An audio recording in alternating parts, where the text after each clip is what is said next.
you may have thought that rainwater was one of your emergency preparedness tickets, having a system and a plan using rainwater. You may even have children opening their mouths to the sky during a rainstorm, as many kids do. But rainwater is no longer what you thought it was. We are going to quickly go over some information in a study, information that may be very valuable to you. Coming right up.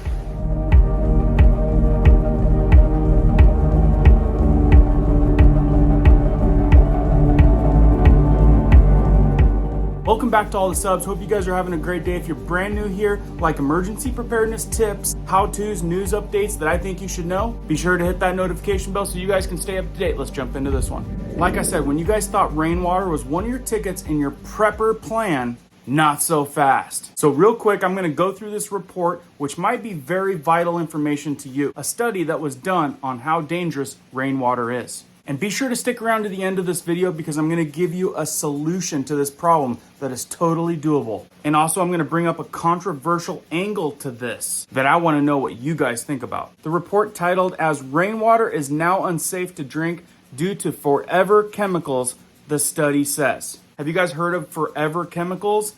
They're out there and they're not good. This report from Isabella dated Saturday, August 13th, 2022. The current known problem associated with PFAS are likely only the tip of the iceberg, the scientists say. Let's see what else the scientists say.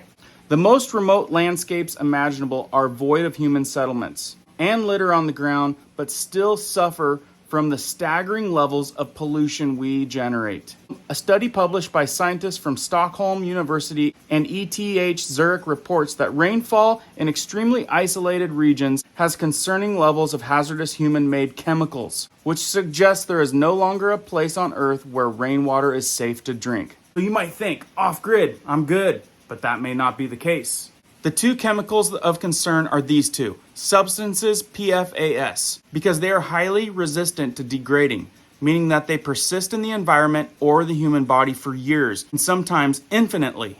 Over time, winds and rain carry these forever chemicals across the oceans and continents until they land somewhere and begin accumulating. Exposure to PFAS carries serious health risks, including cancer, infertility, pregnancy complications, diabetes, increased cholesterol, and immune system problems.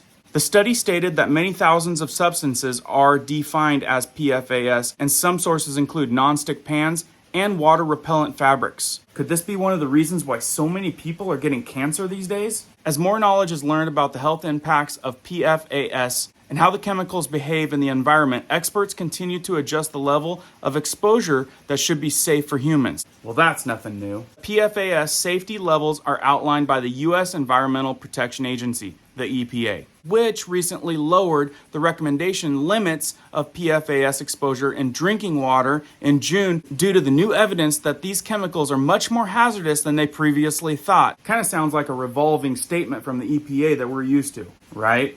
Samples from remote parts of Tibet and Antarctica and laboratory analysis revealed that certain PFAS levels are stable in the atmosphere despite of the production being phased out by manufacturers due to natural processes, such as the water cycle and the wind patterns. The chemicals were observed continuously cycling through the atmosphere and environment. So they're saying that these things are evolving everywhere, moving through the rain, moving through the water, and moving through the clouds.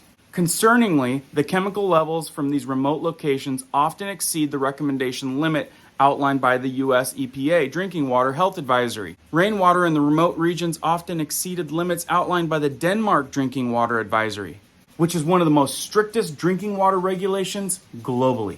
There has been an outstanding decline in guideline values for PFAS in drinking water in the last 20 years. For example, the drinking water guidelines value for one well-known substance in the PFAS class, namely the cancer-causing acid PFOA, has declined by 37.5 million times in the U.S. Ian Cousins, the lead author of a study and professor at Stockholm University, stated this in a press release. Quote, based on the U.S. guidelines for PFOA in drinking water, rainwater everywhere would be judged unsafe to drink. Though in the industrial world, we don't often drink rainwater. Many people around the world expect it to be safe to drink, and it supplies many of our drinking water sources.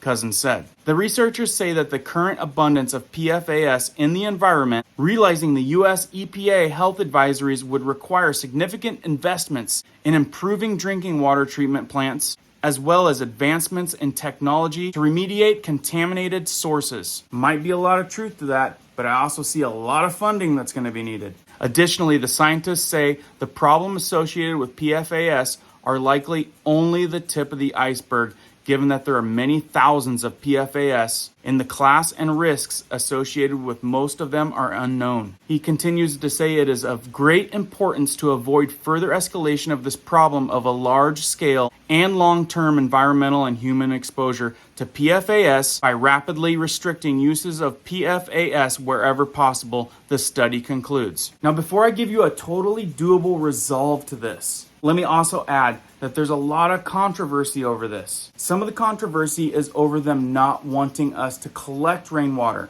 As some of you know, in some parts, it's illegal to collect rainwater. So some are saying, is this just another ploy to keep us from drinking rainwater? To keep us from being self-reliant? Let me know down in the comments what you guys think about that part. Is this just another measurable control vice? As some states are already seeing restrictions, you can't have a garden. You can only have a garden this big. You can only have this many above ground boxes of garden. The fact that that's even happening is ridiculous. So like I said, some people are chalking this right up there with that, saying it's just a scare tactic just to stack on top of the regulations over rainwater. So a solution to this, good water purifiers. This one right here is a Berkey, top of the line. Not everyone can afford it, but if you're wanting to invest in a really good one that protects you from this type of stuff with PFAS, many say that Berkey is the top of the line option. And if you guys want to look into that, I got a really good discount code down in the description for you guys only. But at the same time, it's not the only filter that's going to do the job. Money saving option is purchasing really good filters, constructing your own. Be sure to hit that notification bell and I'll be showing you guys how to do that. An option for those of you that cannot afford this one or have a very small budget or other restrictions. Don't worry, we'll get you taken care of. But anyway, the reports are out, the studies are done, scientists are saying lots of PFAS in the rainwater. Let me know what you guys think down in the comments below. Know that you can still deal with that with good water filters, so it's not a game killer. Keep prepping, keep learning, keep doing. We'll see you guys on the next one.